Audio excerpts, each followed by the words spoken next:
আল্লাহ সরকার দেয় না, খালি মনে করে আমার ছেলের জীবন তো আমি নষ্ট করব না। ভাইরা আমার কান ফলায় শোনেন, নবী আরবি মুহাম্মদ রাসূলুল্লাহ ইতিম নবী কত সুন্দর করে বলে যান, মান কারাল কুরআন ফাস্তাহফাযাহু ফাআল্লা হালালাহু ওয়া হারামা হারামাহু আদখালাহুল্লাহুল জান্নাহ। আল্লাহ নবী কোরআন মুখস্থ করতে পেরেছে, হালালকে হালাল হারামকে হারাম না চলাফেরা করছে, কিয়ামতের ময়দানে খালি ওই হাফেজকে আল্লাহ বেহেশতের মধ্যে প্রবেশ করাবে না, ওই হাফেজকে আল্লাহ উচ্চ অফিসার বানায়া জাহান্নামের গেটের মধ্যে খাড়া করে দিয়ে বলবে, হাফেজ রে, তোর বংশের ভিতর থেকে এমন 10 জন লোক যদি জাহান্নামের মধ্যে যায় থাকে, ওই জাহান্নামের ভিতর থেকে টান দিয়া বাহির করে নিয়ে তুই খুশি মতো জান্নাতে চলে যাবা। ভাইরা আমার, নিয়ত করে বাড়ি জানবো ভাই, আলেম ছেলে কোনোদিন বাবা মাকে কষ্ট দিতে পারে না। আমি এই জন্য আপনাদেরকে অনুরোধ করবো ভাই, এই এলাকার মধ্যে আলেমের বেশি বেশি প্রয়োজন রয়েছে, ইলমের দিন শিক্ষা করার দরকার রয়েছে। জাকারিয়া চিরদিন আপনাদের মাঝে আসবে না, মাওলানা কামরুল ইসলাম চিরদিন এলাকায় আসবে না, সাইদি সাহেব আর আব্বাসী সাহেব আর যুক্তিবাদী সাহেব চিরদিন বাংলার জমিনে টিকে থাকবে না। আমাদের পরে পরবর্তী প্রজন্ম আসতেছে। আজ যে মঞ্চের মধ্যে বসে আমি ওয়াজ করতেছি, আজ থেকে 10 বছর পরে হয়তো ওই মঞ্চের মধ্যে আমাদের মানুষ বিদায় নিয়ে যায়, বিবিকে বলে যায়, বিবি রে, তোকে ছেলে আছে না মেয়ে আছে আমি জানি না, আল্লাহ ভালো জানে, যদি ছেলে হয় তাও তুই আমার সন্তানকে একজন হক্কানি আলেম বানাবি। নিজে হতে পারি নাই, আমার সন্তানকে আলেম বানাবি, আমি তোর প্রতি খুশি হব। স্বামী চলে গেছে ভাই, কয়েক মাস পরেই জন্মগ্রহণ করলেন একজন ফুটফুটে পূর্ণিমার চন্দ্রের মতো বাচ্চা। বাচ্চা যখন কথা বলা শিখেছে, বাচ্চাকে দেখায়, যাও বাবা মক্তবে যাও, তোমার বাবা বাড়ি নাই, তোমার বাবা আল্লাহ রাস্তায় জিহাদ করার জন্য গেছে, 30,000 নগদ টাকা আমার কাছে রেখে গেছে, এই টাকার সদ্ব্যবহার করতে হবে। সন্তান মাদ্রাসায় যায়, আস্তে আস্তে বড় আলেম হয়ে গেছে, মুহাদ্দিস হয়ে গেছে, ইতিমধ্যে 30টা বছর কিন্তু পার হয়ে গেছে। বলুন সুবহানাল্লাহ। কত বছর? 30 বছর একটা মহিলা স্বামীর জন্য অপেক্ষা করে, এটা ছোটখাটো ব্যাপার? হ্যাঁ, ইমানদার মহিলা তারা হয় ভাই, ওদের ইমান বড় মজবুত। ওই প্রতিবাদটার চেহারার দিক তাকায় অন্য স্বামীর চিন্তাও করে না। ওই যে স্বামী বলে গেছে, বিবি রে, একদিন হায়াতে জিন্দা থাকলে আমি তোর কাছে আসবো।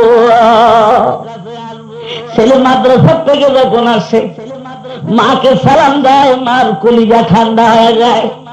ছেলে যখন মাদ্রাসা থেকে আসে, মা বাবার কাছে দাঁড়ায়, মা বাবার পাশে এসে বসে, মার পাশে এসে বসে। মা স্বামীর কথা ভুলে গেছে, খালি ছেলের চিন্তা করে। 30 বছর পর রবি মুহাদ্দিসের আব্বা বাড়ি ফিরে আসতেছে, কাঁচা চুল দাড়ি নিয়ে জিহাদের ময়দানে গেছিল। 30 বছরের মধ্যে তার চুল দাড়িগুলি তোকে সাদা ধবধবে হয়ে গেছে। রবি মুহাদ্দিসের আব্বা 30 বছর পর বাড়ি আসতেছে। 30 বছর হলে কি হবে ভাই, বাড়ি ঘর তো ওইভাবে আছে, চিনতে ভুল হয় নাই। কিন্তু বাড়ির গেটের মধ্যে এসে যেই দাঁড়াইছে, দরজার মধ্যে শিকল নাড়ায়, ইতিমধ্যে একজন নওজোয়ান ছেলে এসে বলে, তুমি কে? অপরিচিত মানুষ বাড়ির মধ্যে প্রবেশ করতে চাও? মা কিন্তু তার সন্তানের কাছে এখনো আসল কথা বলে নাই। দরজাখানা খুলে দেখে একজন মুজাহিদ মানুষ ঘরের মধ্যে ঢুকতে চায়।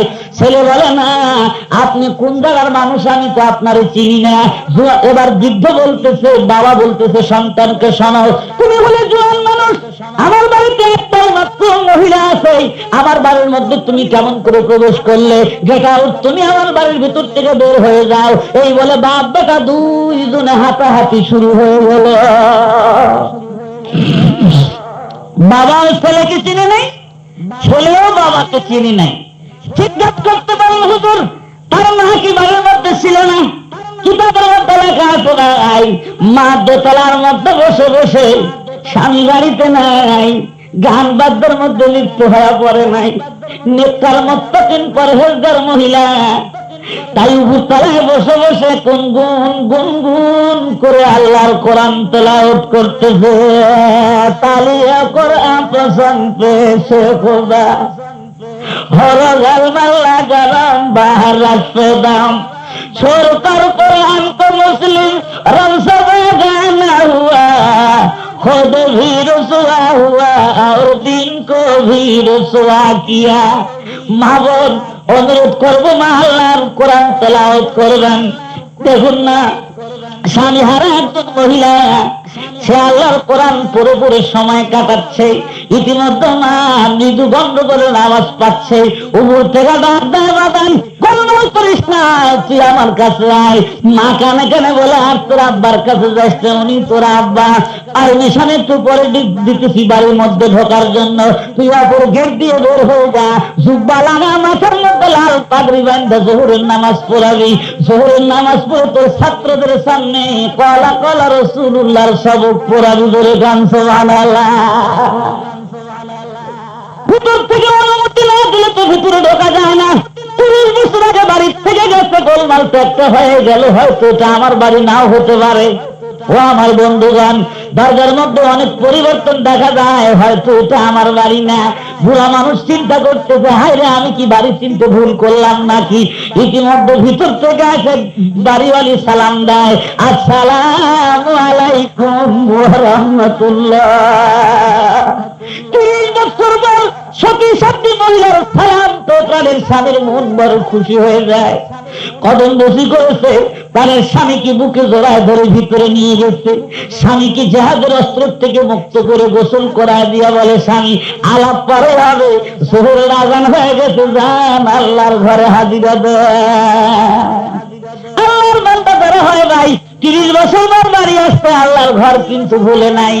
এবার মসজিদে নামাজ পড়ার জন্য যাচ্ছে, সামনে কাতারে দাঁড়া পায় না, পিছনের কাতারে আল্লাহর ওলি মুহাদ্দিসের আব্বা মুজাহিদ নিয়ত করে নামাজ পড়ছে। নামাজ যখন হয়ে গেল, এলান হয়ে গেল, একটা হাদিস পাঠ করা হবে, সব ভাই বসে যাই, বহুতই ফায়দা হবে। হাদিস পড়তেছেন মুহাদ্দিস রবি, এই মুজাহিদের সন্তান। অল্প টাইম কথা বলতে বেটা চিনতে পারে নাই, অপলক মিত্র বেটার মুখের দিক তাকিয়ে রয়েছে। আরে যদি আমার এত সুন্দর একটা বেটা হতো, আমার বেটা যদি ওরকম মানুষের মধ্যে কোরআন হাদিস বলতে পারতো, তাহলে আমার জীবনখানা সার্থক হতো। এইরকম নিয়ত করে করে বাড়ির মধ্যে আসছে। ছেলেকে বলছি, তুই আগে বাড়ির মধ্যে আসবি না। এবার বাড়ির মধ্যে যা জিজ্ঞেস করতেছি, বিবি রে, তোকে তো জিজ্ঞাসা করা হয় নাই, 30,000 টাকা আমানত রাখছিলাম, টাকাগুলি আসেনি। তোর খরগোল বাদে 30,000 টাকা আমানত রেখে গেছিলাম। এবার দিদি বলতেছে, প্রাণের স্বামী আমার, আপনি কার কিছু নেই একটুটা করে নামাজ আদায় করলেন? বলে, তা তো জানি না। আমার ছেলে কি কার ছেলে তা তো জানি না। বলে, ওই রকম ছেলে চান না 30,000 টাকা চান? এবার মুজাহিদ বলতেছে, অমন ছেলে যদি পাই, 30,000 টাকা নয়, 30 লক্ষ টাকার চাইতে ওই রকম সন্তান নিজে থাকা ভালো। করে কর্মার হওয়া দিদি বলতে পারেন, স্বামী আমার, ওই মুহাদ্দিসের নাম রবি মুহাদ্দিস, 30,000 টাকা আপনি আমার কাছে দিয়ে গেছিলেন। আপনার আমানতের টাকা আমি নষ্ট করি নাই। আপনার ছেলেকে মানুষ বানাইছি, আপনার ছেলেকে ইঞ্জিনিয়ার বানাই নাই, ডাক্তার বানাই নাই, আপনার ছেলেকে প্রফেসর বানাই নাই, আপনার ছেলেকে আমি আল্লাহর অফিসার বানাইছি। প্রাণের স্বামী বিবিকে বুকের সাথে জোড়া ধরে বলতেছে, বিবি রে, তোর মতো বুদ্ধিমান বিবি দুনিয়ায় কেউ পাবে না। বেটা এসে সালাম দিয়া আব্বার পায়ে হাত রেখে, আব্বা আমি আপনারে চিনতে পারি নাই গো আব্বা, যদি আপনারে চিনতে পারতাম কোনদিন আপনার সাথে বেয়াদবি করতাম না। আল্লাহ কোরআন শরীফের মধ্যে বলেছেন, ওয়ালা তাকুল লাহুমা উফিন ওয়ালা তানহারহুমা ওয়া কুল লাহুমা কওলান কারীমা ওয়াখফিদ লাহুমা জানাহা যুল্লি মিনার রাহমা। পড়ুন, ওয়া কুল রাব্বিরহামহুমা কামা রাব্বায়ানি সগীরা। জিকির করেন, লা ইলাহা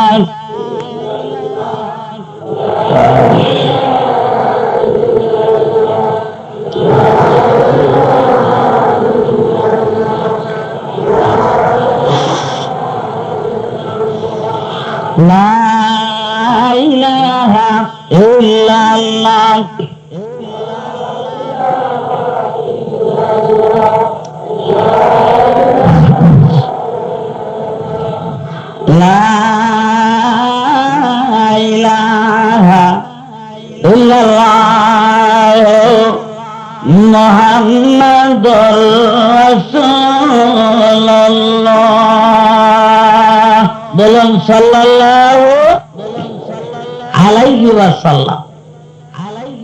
বহুত মানুষ পাগলার মধ্যে বসে আছেন ভাই, মনে মনে একটু নিয়ত করুন, আল্লাহ 5 জন সন্তান, 3 জন সন্তানের বাবা তুমি আমারে বানাইছো, 2টা ছেলেকে জেনারেল লাইনে লেখাপড়া করিয়েছি, আল্লাহ একটা ছেলেকে মোল্লা বানাইতে চাই।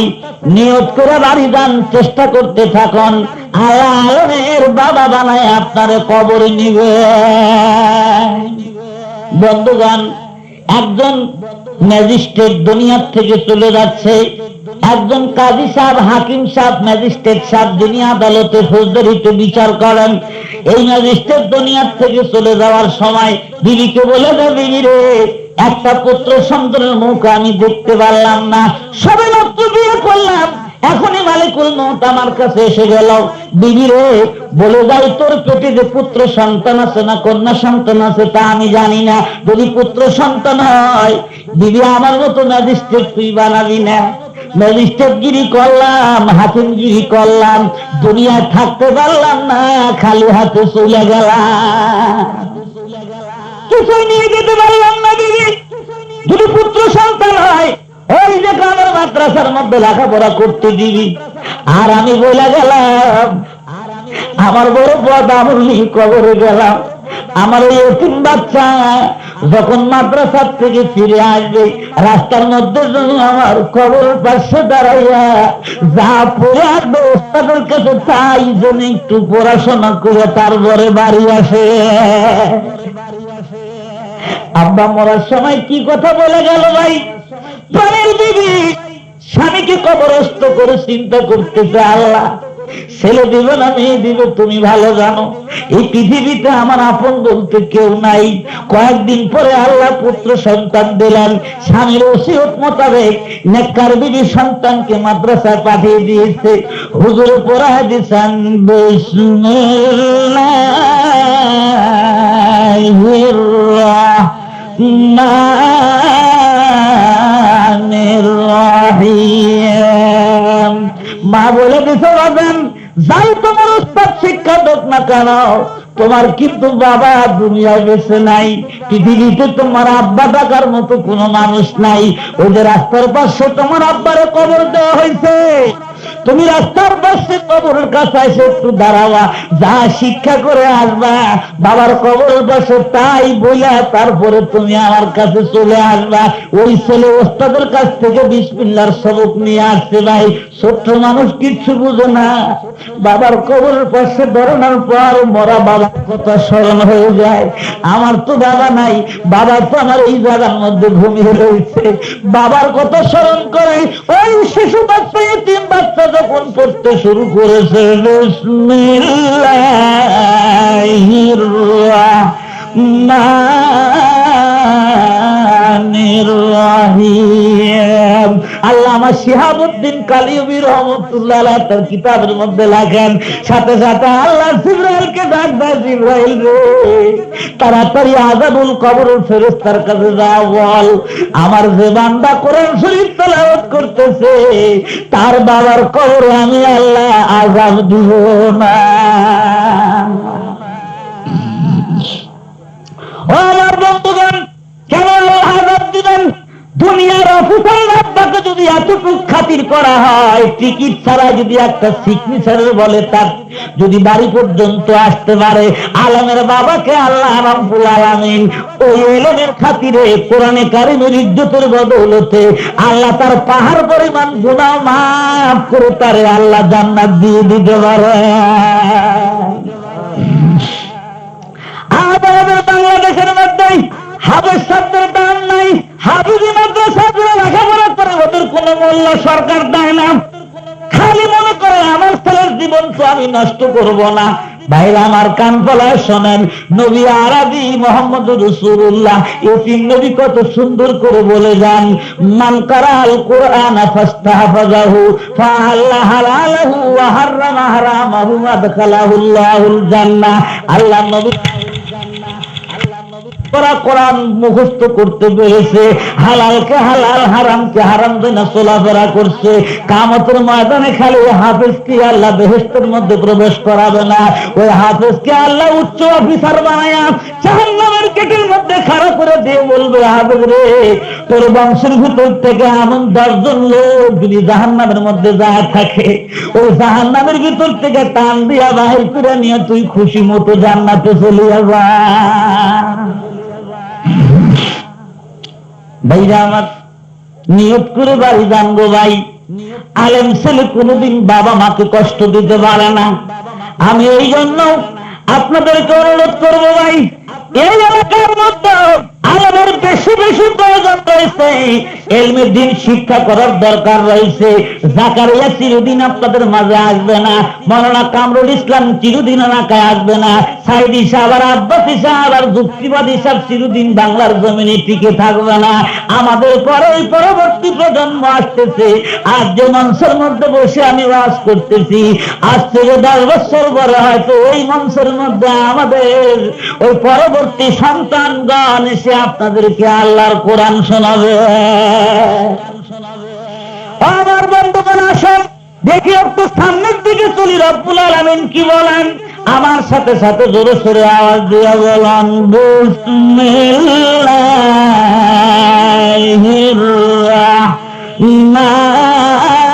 রাহমানির রাহিম ওয়া মান তাবা ওয়া আমিলা সালিহান فإنه يتوب إلى الله متابا।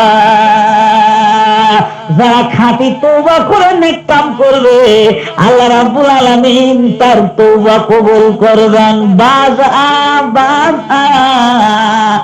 আছে হাসতি বাজা, সদবার আগার তওবা সে কাস্তি বাজা। ফিরে এসো, শতবার যদি তওবা করে থাকো তাও ফিরে আসো, আমি আল্লাহ তোমার জন্য তওবার দরজা খোলা রেখে দিলাম। জোরে কোন সুবহানাল্লাহ। একজন আনসারী মহিলা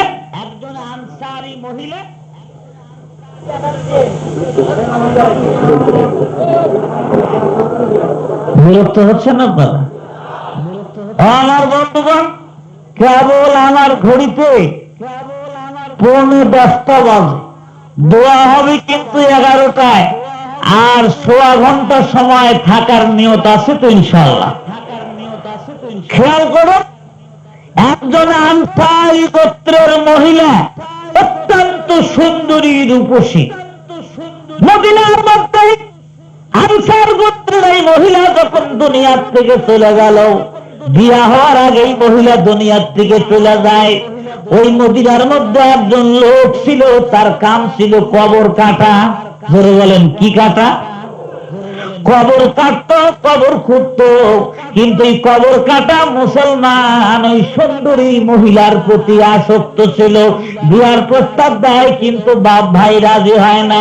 এই মহিলা যখন মারা যায়, মারা যাবার পর সব মানুষটাকে কবরে রেখে যখন চলে আসে, রাত্রির গভীর অন্ধকারে ওই মুসলমান কবর খুঁজনেওয়ালা নিজের প্রেমিকের ব্যথা ভুলতে পারে না, বিরহ ব্যথা ভুলতে না পেরে কবর থেকে উঠাইছে মহিলাকে।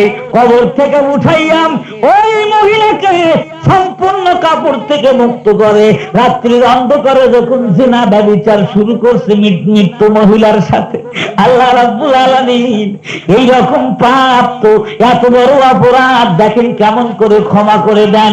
যখন এই মহিলাকে জিনা করতেছিল, জিনা করে মহিলাকে ওই অবস্থায় কবরের মধ্যে রেখে যখন চলে যাচ্ছিল, ইতিমধ্যে আল্লাহ রাব্বুল আলামিন ওই আনসারী মৃত্যু মহিলার জবানখানা খুলে দিলেন। জোরে কোন সুবহানাল্লাহ।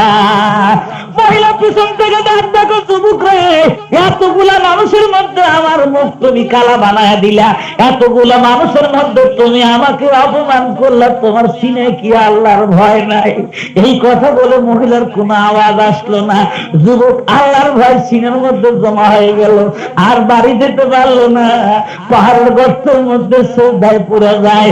একদিন নয়, 2 দিন নয়, 40 দিন পর্যন্ত পাহাড়ের গর্তের মধ্যে কান্দে আর বলে, আল্লাহ মাফ না করা পর্যন্ত আমি কিন্তু বাড়ি যাব না। তাকবীরুল গাফিলিন নামক কিতাবের মধ্যে লিখেছে ভাই, ওই পরের দিন সকালবেলা উঠে আল্লাহ নবীর কাছে আবু বকরের কাছে গেছে, ভাই আবু বকর, আমি যে অপরাধ করেছি আমার গুনাহ মাফ হবে কিনা? আবু বকর নরম দিলের মানুষ, বড় রাগ হয়ে গেছে, বলে তুমি এত বড় পাপ করলে তোমার কি লজ্জা করলো না? ওমরের সাথে দেখা হয়, ওমর রাগ করে তার খবরদার তুমি নবীর কাছে যাও না, তুমি যত বড় পাপ করছো তোমার গুনাহ মাফ নাও হতে পারে। এবার রাসূলের দরবারে যখন গেছে, আল্লাহ নবী বলে, হায় রে সর্বনাশ তুমি করেছো, মরা মানুষের সাথে জিনার বিচার করেছো, তোমার গুনাহ মনে হয় মাফ হবে না। আল্লাহর বান্দা ওই জায়গা থেকে নিরাশ ওই পাহাড়ের গর্তের মধ্যে যা কান্দে আর কয়, আল্লাহ আবু বকরের কাছে গেলাম, সেও বলে মাফ হবে না। ওমরের কাছে পরামর্শ চাইলাম, ওমর বলে না তোমার গুনাহ মাফ হবে না। হুজুরের কাছে গেলাম রাহমাতুল আলামিন, সেও বলতেছে তোমার গুনাহ মাফ হবে না। আল্লাহ শেষ পর্যন্ত তোমার দরবারে আসি, তুমি যদি মাফ না করো আমি সিজদা থেকে মাথা উঠাবো না। ও আমার ভাইরা, মাফ চাওয়ার মতো মাফ চাইলে আল্লাহ মাফ কইরাই দেন। হর ঘড়ি দেনে কে তু তৈয়ার হায়, जो ना मांगे उससे तू बेजार है, जो ना मांगे उससे तू बेजार है। কবি বলেন, মাওলা সব সময় তো তুমি মাফ করার জন্য রেডি আছো, আমরা তো চাইতে পারি না। যে তোমার কাছে চায় না তুমি তার প্রতি বেজার হয়ে যাও। 40 দিন পর্যন্ত আল্লাহর বান্দার খানা পিনা নাই, খালি একটাই মাত্র ফিকির, চোখের মধ্যে ঘুম নাই, কানতে কানতে মরে যাবো, তুমি মাওলার দরবার ছাড়বো না। এই মুখ আমি কেমন করে দেখাবো আল্লাহর নবীকে, আমি কেমন করে আল্লাহর নবীর পিছনে ইক্তেদা করে নামাজ পড়বো, এই চিন্তা ফিকির করে আল্লাহর বান্দা গর্তের ভিতর থেকে আসে না। 40 দিন পর জিবরাইল ফেরেশতা হাতগুলি নিয়ে হাজির হয়ে যায়। ও আমান তাবা ওয়া আমিলা সালিহান ফাইন্নাহু ইয়াতুবু ইলাল্লাহি মাতাবা। হুজুর কুল ইয়া ইবাদিয়াল্লাযীনা আসরাফু আলা আনফুসিহিম লা তাকনাতু মির রাহমাতিল্লাহ। ও আমার প্রিয় পয়গম্বর, আপনাকে পাঠাইছি দুনিয়ার মানুষকে আমার সাথে সম্পর্ক কায়েম করে দেওয়ার জন্য। কেন আপনি আমার বান্দাকে ভয় দেখা পাহাড়ের গর্ত পর্যন্ত নিয়ে গেলেন? তাড়াতাড়ি সংবাদ দিয়ে নিয়ে আসেন, আমি আমার বান্দার সব গুনাহ মাফ করে দিয়েছি। ধরে গান মারহাবা। ও আমার বন্ধুগণ, তাই নিরাশ হবেন না ভাই, যত বড় পাপই করেন না কেন, আপনার পাপের চাইতে আল্লাহর রহমতের দরিয়া কিন্তু বড়। আসুন, এই যে হাজার হাজার মাহফিল মানুষ, হাজার হাজার মানুষ আজকে মাজমার মধ্যে বসে আছি, মোনাজাত যখন হবে কত মানুষের চোখের পানি আজকে আল্লাহর দরবারে পড়বে, কোন মানুষের চোখের পানি আল্লাহ কবুল করবেন ভাই আমাদের কিন্তু জানা নাই। যারা আমরা পাপ করেছি, অতীত পাপের থেকে দিলে দিলে নিয়ত করে তওবা করব আমরা, আল্লাহ রাব্বুল আলামিন যেন আমাদের তওবা কবুল করেন। জয় বলেন আমিন। বলেন বিসমিল্লাহির রাহমানির রাহিম।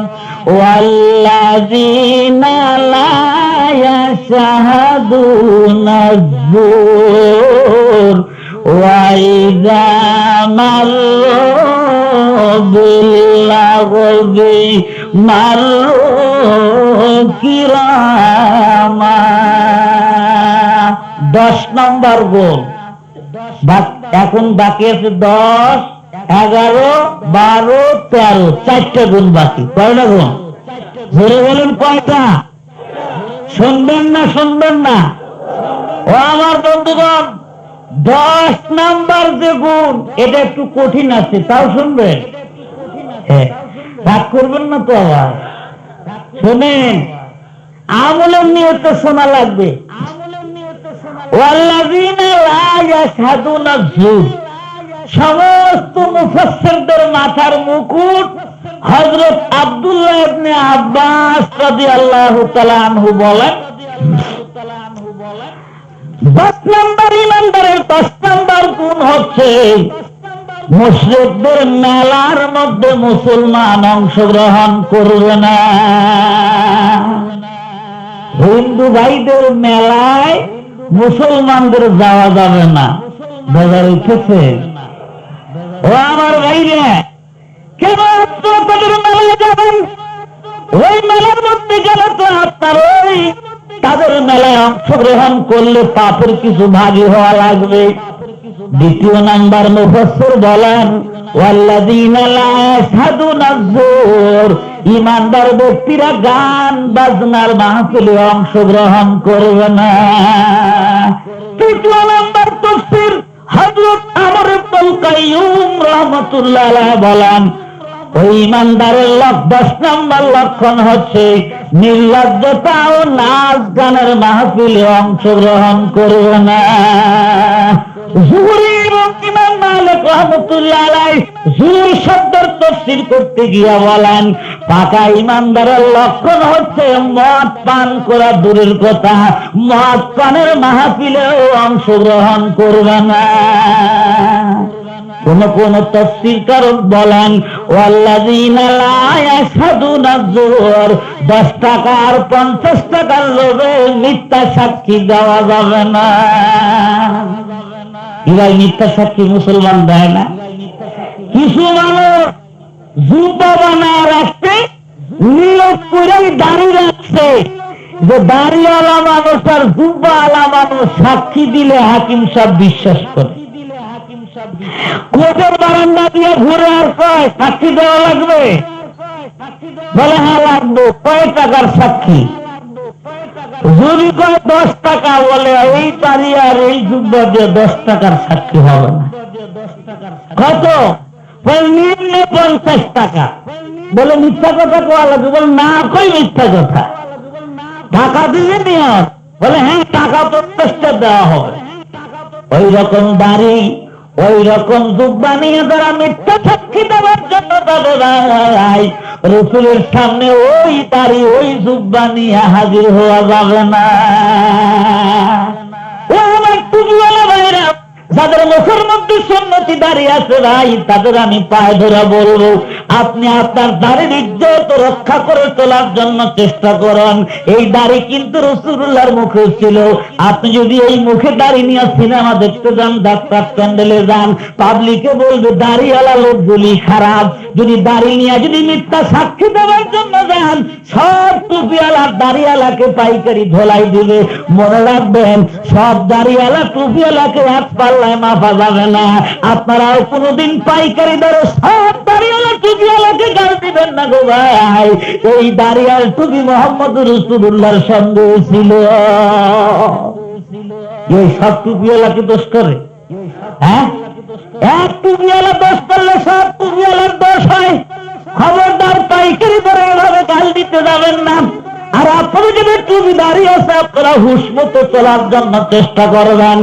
আপনার এই দাড়ির দ্বারা যেন মোহাম্মদ রাসূলুল্লাহ গালি না খায়। 10, 11 কি? ওয়াইদা মারো বিল্লাগবে মারো কিরামা। ইমানদার ব্যক্তিদের 11 নম্বর সিম্পটম, 11 নম্বর লক্ষণ, 11 নম্বর গুণ হচ্ছে যখন বাজে কাজের কাছে দিয়া যায়, এক জায়গায় তাস খেলতেছে, আড্ডা মারতেছে, গান বাদ্য চলতেছে, ওই জায়গায় আপনি একা একা প্রতিবাদ করে বন্ধ করতে পারবেন না। বিধায় ওই জায়গায় আপনি ওদের সাথে অযথা বাজে তর্ক করতে যাবেন না, অযথা গান বাদ্যের মাহফিলের কাছে দিয়া যাচ্ছেন। ইমানদারের লক্ষণ হচ্ছে ভদ্রলোকের মতো ওই কাজ দিয়ে চলে যায়, ওদের কাছে বাদাবাদ করে না। একদিন মদিনার একটা গলির মধ্যে গান চলতেছিল ভাই, ছাতারা বেতারা দিয়ে গান গাইতেছিল, হারমোনিয়াম যদিও সে যুগে ছিল না, ওই বিভিন্ন ওই যুগের যন্ত্র দিয়ে গান বাজাইতেছিল। জাজান নামক একজন গায়ক, গায়কের নাম হলো জাজান। কি নাম? জাজান গায়কের কণ্ঠস্বর বড় মিষ্ট ছিল, কিন্তু ওই জাজান গায়ক জোয়ানকালে খুবই গান গাইছে, এখন বুড়া হয়ে গেছে, গান গাইতে পারে না। আগে গান গায়ে গায়ে ভিক্ষা করতো, এখন বুড়া হয়ে গেছে, আর তার গানের আওয়াজ কেউ শুনতে পারে না, কেউ তার গানের আওয়াজ দিলে কেউ তার ভিক্ষা দেয় না। তাই জাজান দরবেশ এখন কবরস্থানে বসে ওই কবরওয়ালাদেরকে গান গায়ে শোনাইতেছে, ও কবরওয়ালা রে, আগে আমার কণ্ঠ যখন ভালো ছিল, হাজার হাজার মানুষ আমার গান শুনে আমার টাকা দিত, ভিক্ষা দিত, পয়সা দিত, আমার গান এখন কেউ শুনতে চায় না, ওই তোমাদের কাছে তাই গান শোনানোর জন্য এসেছি। মনের দুঃখে যখন গান গাইতেছিল ভাই, 10-15 জন মানুষ ওই জায়গার মধ্যে বসে ছিল, তার গান শুনতেছিল। এমন সময় হযরত আব্দুল্লাহ ইবনে মাসউদ রাদিয়াল্লাহু তাআলা রাস্তা দিয়া যায়। ওই গান শোনার পর আব্দুল্লাহ ইবনে মাসউদ তার দিকে তাকায় না, খালি একটা কথা বলে গেল, যত সুন্দর কণ্ঠস্বর লোকটার ছিল, যদি এই কণ্ঠস্বর দিয়ে আল্লাহর কোরআন পড়তো তাহলে কত সুন্দর সমাজ হতো। বলে গান সুবহানাল্লাহ। বাংলার প্রতিদ্বন্দ্বী ওলি হযরত হাফিজ হুজুরকে রাজনীতিবিদগণ প্রশ্ন করেছিল, হুজুর আপনি নির্বাচন করতেছেন, নির্বাচন করতেছেন, ভোটে